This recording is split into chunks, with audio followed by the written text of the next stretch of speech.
নমস্কার বন্ধুরা, শর্মার রান্নাঘরে আপনাদের সকলকে স্বাগতম। আজকে নিয়ে এসেছি নিরামিষ কচুরলতির রেসিপি।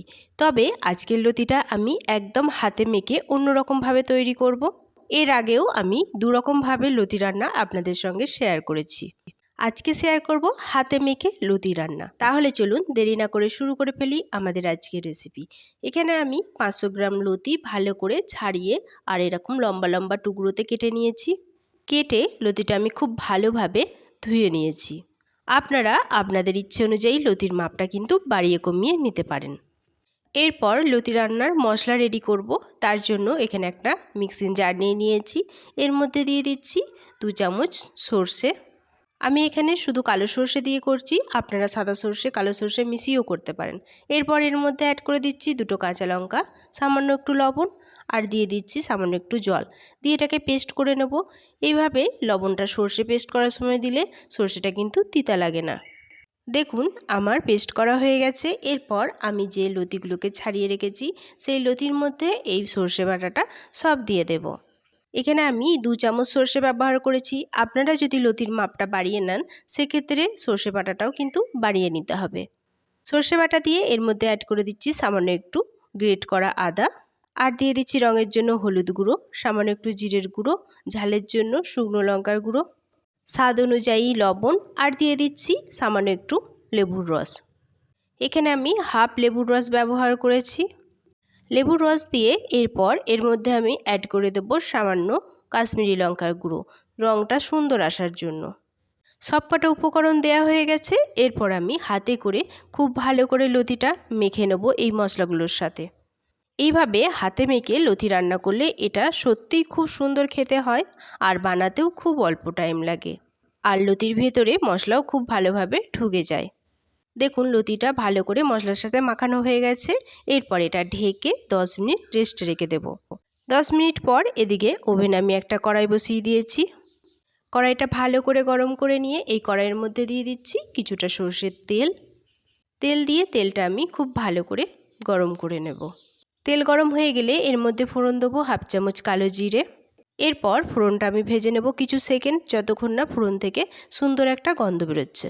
আমি এখানে নিরামিষভাবে করছি, তাই এখানে রসুন বা পেঁয়াজ কিছু অ্যাড করলাম না, শুধুমাত্র কালো জিরে দিয়ে করছি। আপনারা যদি নিরামিষ না করতে চান তাহলে এখানে রসুন বা পেঁয়াজ কুচিও অ্যাড করতে পারেন। দেখুন এখানে আমার ফোড়নটা খুব ভালো করে ভাজা হয়ে গেছে। এরপর এর মধ্যে আমি মেখে রাখা লতিটা সব দিয়ে দিচ্ছি। তার সাথে পাত্রে যে মশলাটা আমার লেগেছিল সেটাও দিয়ে দিলাম। এরপর আমি নেড়েচেড়ে ভালো করে তেলের সাথে লতিটা মিশিয়ে নেব। তেলের সাথে লতিটা খুব ভালোভাবে মেশানো হয়ে গেলে লো আঁচে এই লতিটা আমি এরপর রান্না করব। আর এই লতি রান্নার সময় আমি কিন্তু এখানে আর জল অ্যাড করব না। বিনা জলেই আমি এই লতিটা ঢাকা চাপা দিয়ে রান্না করব। আর এইভাবে রান্না করলে লতি কিন্তু একটুও গলাও চুলকাবে না। দেখুন লতিটা আমি তেলের সাথে খুব ভালো করে নেড়েচেড়ে মিশিয়ে নিয়েছি। এরপর লতিটা তাড়াতাড়ি সিদ্ধ হওয়ার জন্য আমি একটা থালা চাপা দিয়ে এটাকে লো আঁচে 3 মিনিট রান্না করে নেব। ফিরে আসছি 3 মিনিট পর, ঢাকাটা খুলে দেখিয়ে দিচ্ছি। দেখুন লতিটা অনেকটাই নরম হয়ে গেছে। এরপর নেড়েচেড়ে এটাকে মিশিয়ে নিচ্ছি। মিশিয়ে নিয়ে এটাকে আবারও ঢেকে দেবো 2 মিনিটের জন্য। এইভাবে 2 থেকে 3 মিনিট লতিটা ঢেকে ঢেকে রান্না করব। এর ফলে লতিটা কিন্তু সিদ্ধ হয়ে যাবে, এতে জল দেওয়ার প্রয়োজন হবে না। দেখুন আবার ঢেকে আমি এটাকে রান্না করে নিলাম 2 মিনিট। 2 মিনিট পর ফিরে আসছি। দেখুন লতিটা আমাদের খুব ভালোভাবে সিদ্ধ হয়ে গেছে, আর এটা অনেকটা ভাজা ভাজাও হয়ে গেছে। এরপর এটাকে নেড়েচেড়ে আরও 2 থেকে 3 মিনিট রান্না করে নেব, যতক্ষণ না লতিটা একটু মাখো মাখো হয়ে যাচ্ছে। এইভাবে কচুর লতি ভাজা করলে এটা কিন্তু খেতে সুন্দর লাগে। দেখুন আমি 2 থেকে 3 মিনিট আমি এটাকে রান্না করে নিয়েছি। এটা খুব ভালোভাবে সিদ্ধ হয়ে গেছে। এরপর এর মধ্যে অ্যাড করে দিচ্ছি আমি চিনি স্বাদ অনুযায়ী। আপনারা যেরকম মিষ্টি খেতে চান সেই অনুযায়ী চিনি এর মধ্যে অ্যাড করে দেবেন। আমি এখানে 1 চামচ মতো চিনি দিয়ে দিলাম। চিনি দিলে লতির মধ্যে একটা টক মিষ্টি ঝালের স্বাদ পাওয়া যায়, যেটা খেতে খুব সুন্দর লাগে। এরপর সবশেষে এর মধ্যে দিয়ে দিচ্ছি সামান্য একটু গরম মশলা। চিনি আর গরম মশলা দিয়ে এরপর আমি নেড়েচেড়ে খুব ভালো করে মিশিয়ে নেব। আজকে এই লতি রান্নাটা আমি প্রথম থেকে শেষ পর্যন্ত পুরোটাই কিন্তু লো আঁচেই করেছি। লো আঁচেই কিন্তু এই লতিটা রান্না করে নিতে হবে। দেখুন চিনি আর গরম মশলা দিয়ে আমি খুব ভালো করে মিশিয়ে নিয়েছি। আমার লতি রান্নাও হয়ে গেছে। এর থেকে বেশি আর আমি এটা রান্না করব না, তাহলে কিন্তু লতিগুলো ভেঙে যেতে পারে। আমার লতি রান্না একেবারে কমপ্লিট। এরপর গ্যাসের ফ্লেম অফ করে আমি এটা ওভেন থেকে নামিয়ে নিচ্ছি। এরপর পরিবেশনের পালা। তার জন্য এখানে একটা প্লেট নিয়ে নিয়েছি। এই প্লেটের মধ্যে এরপর আমি গরম গরম এই লতিটা পরিবেশন করে নিচ্ছি। নিরামিষ এই কচুরলতি ভাজা কিন্তু খেতে খুব সুন্দর, গরম গরম ভাতের সাথে একেবারে জমে যায়।